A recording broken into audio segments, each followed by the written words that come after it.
Nah, takut itu nanti ada teori, seperti saya bilang tadi, sebenarnya ketakutan itu kuncinya ada pada pikiran.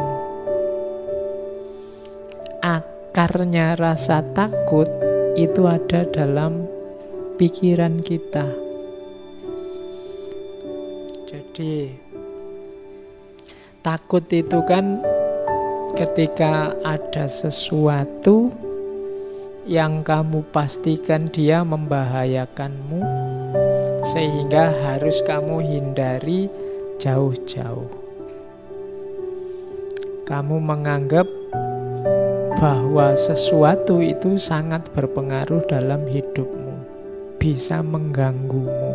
Nah, itu kan adanya dalam pikiran.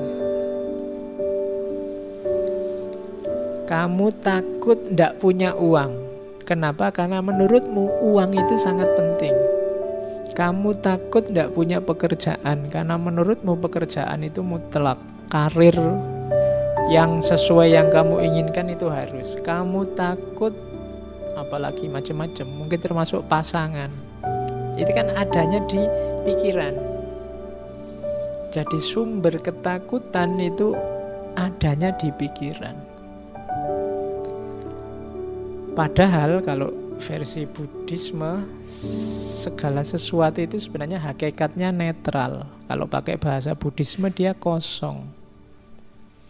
Penting tidaknya, maknanya baik atau buruk, itu pikiran kita yang mengolah. Ngaji ini penting atau tidak, itu tidak ada di ngaji ini sendiri, tapi dalam gagasan kita, pikiran kita tentang ngaji ini. Jadi kamu ganteng apa tidak, itu kan mungkin tidak terletak di wajahmu, tapi terletak di pikiranmu. Mungkin konsepnya orang tentang ganteng dan tidak itu seperti apa. Jadi kalau ada orang bilang, kok kamu gak terlalu cakep, jelek gitu, loh, konsepnya aja diganti.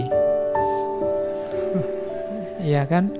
Mungkin selama ini yang disebut ganteng itu yang hidungnya mancung, kulitnya putih, wajahnya agak kebulean gimana, itu ya tinggi besar. Loh, itu kan konsep yang ada di kepalamu.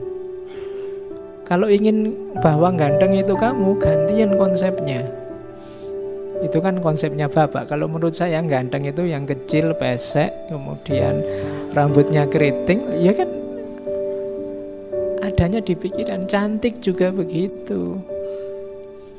Menyenangkan atau tidak juga begitu. Bahkan penting atau tidak juga begitu. Kuncinya di pikiran. Termasuk ketakutan. Gitu loh. Hujan itu cuma air. Dia jadi membahayakan atau tidak, itu ya konstruksi berpikirmu yang menanggapi hujan. Tsunami ya tsunami aja, dia peristiwa alam. Kamu tanggapi dia jadi azab, apa dia itu adalah ujian, apa dia itu. Loh, itu kan pikiranmu yang menanggapi, yang membaca, yang membunyikan. Jadi hidupmu itu maknanya ada di pikiranmu. Harapan-harapanmu dan ketakutan-ketakutanmu adanya di pikiranmu.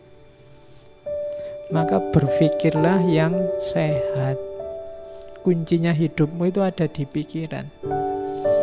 Hidup bahagia itu, Pak, uang banyak, istri cantik, rumah besar. Lah, itu kan versi yang ada di kepalamu sekarang. Ada loh justru orang yang merumuskan hidup bahagia itu tidak punya apa-apa, tidak terikat apa-apa, tidak tergantung apapun, hidup bebas. Loh, ada yang begitu. Dari mana itu muncul? Di pikirannya. Jadi termasuk rasa takut itu kuncinya ada di berpikir. Kalau kamu berpikirnya salah, ya lahirlah ketakutan-ketakutan yang tidak rasional tadi. Jadi maka aturlah cara berpikirmu. Tanggapi segalanya secara sehat. Awas keliru. Gitu loh. Jadi Teori pertama itu, rasa takut itu hubungannya dengan pikiran. Tak kasih contoh ya. Ada kisah terkenal sekali kalau di barat, namanya kisah katak kecil, Little Frog. Ini biasanya diceritakan ke anak-anak TK. Kalian tak anggap TK dulu sementara. Jadi satu ketika ada rombongan katak kecil. Hari ini kan populer sekali cebong itu ya. Cuma tadi mau tak tulis kisah cebong itu nanti tersinggung kalian. Oke, yo ini kakaknya cebong lah, Percil. Nah, ya. Jadi nanti kalau ada yang ngomong kalian kamu cebongnya, oh enggak, naik kelas sedikit sekarang jadi Percil. Ini kisah Percil, kisah katak kecil. Jadi satu ketika ada Percil, sekelompok Percil yang melakukan lomba naik gedung. Nah, terus karena ini unik, ada Percil yang naik gedung, terus penontonnya banyak, ingin ngerti nanti juaranya siapa. Nah, waktu hari H yang nonton banyak, supporternya banyak, teriak-teriak. Terus dimulailah lomba itu. Tapi penonton ini begitu lihat gedungnya, wah gedungnya setinggi itu, Percilnya kecil-kecil, apa ya bisa nyampe puncak. Maka penontonnya ya komentarnya macam-macam, komentatornya banyak, wah ndak mungkin itu bisa, ndak kuat gak, wong Percilnya kecil-kecil gitu apa ya bisa. Pokoknya teriakan-teriakan itu banyak, ndak mungkin sampai puncak, ndak akan ada yang bisa mencapai puncak, sekuat apapun kata-kata itu ndak akan bisa mereka sampai ke puncak, sulit lah, mustahil lah, ndak mungkin lah, teriak-teriak gitu. Percilnya yang naik ya bener, akhirnya ada yang jatuh satu demi satu, ndak kuat, satu demi satu, ndak kuat. Hanya ada satu Percil yang orang teriak apa saja nggak peduli, dia naik terus, pelan-pelan naik. Dan dialah yang juara akhirnya, Percil ini. Setelah si Percil ini juara, wartawan datang ngerubung. Ya. Ngerubung Percil ini, maunya diwawancara, gimana kok bisa menang, kiatnya apa, anunya apa. Tapi diwawancara Percilnya diam aja, cuma tolah-toleh aja. Akhirnya diketahui ternyata Percilnya ini tuli. Jadi dia ndak denger, jadi waktu orang teriak-teriak ndak mungkin, ndak bisa, sekuat apapun ndak akan mampu, dan sebenarnya dia ndak denger, pokoknya dia jalan aja. Akhirnya nyampe puncak. Bandingkan dengan tadi Percil yang pikirannya terganggu oleh banyak suara dari luar.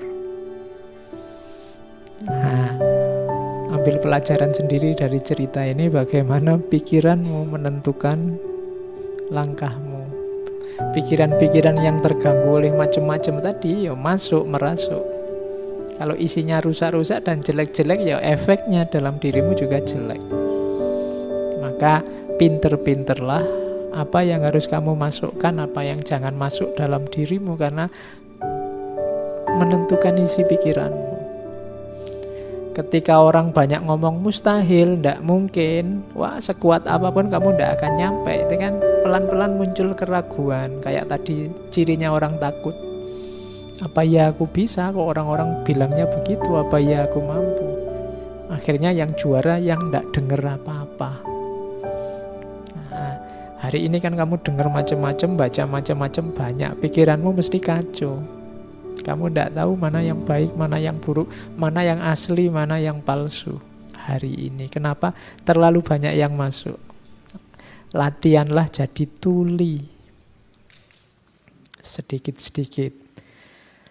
Oke, jadi ini untuk ilustrasi bagaimana kuncinya sebenarnya ada dalam pikiran. Harapan-harapanmu, ketakutan-ketakutanmu.